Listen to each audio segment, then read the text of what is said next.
এটা সব বাচ্চাদের প্রোডাক্ট। কয়জনের সবচেয়ে বেশি করা? বাচ্চাদের প্রোডাক্ট তাহলে বাচ্চারা তো দোকান বা প্রতিষ্ঠানের সহজে দৃশ্যমান স্থান, সহজে দৃশ্যমান স্থানে পণ্যের মূল্য তালিকায় লক্ষ্যে প্রদর্শন হয়।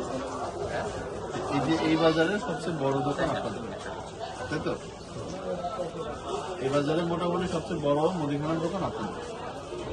এখানে যদি আপনার দোকানে যদি না থাকে তাহলে অন্য দোকান জায়গা কি করবে, কি শিখবে, তাই না? আচ্ছা, মূল্য তালিকা নাই, এটার জন্য আইনে বলে বেশি খারাপ করে?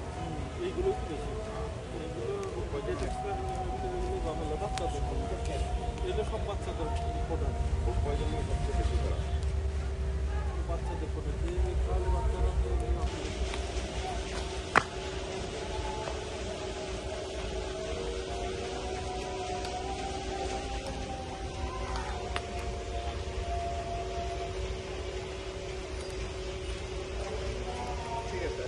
আচ্ছা, 1 বছর কারাদণ্ড, 50,000 টাকা জরিমানা হবে মূল্য তালিকা না থাকার জন্য।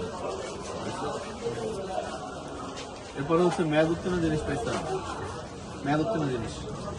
আচ্ছা, মেয়াদ উত্তীর্ণ জিনিসের জন্য বলেছে যদি মেয়াদ উত্তীর্ণ জিনিস আপনি আলাদা করে রাখেন সেটা অপরাধ না, আলাদা থাকে।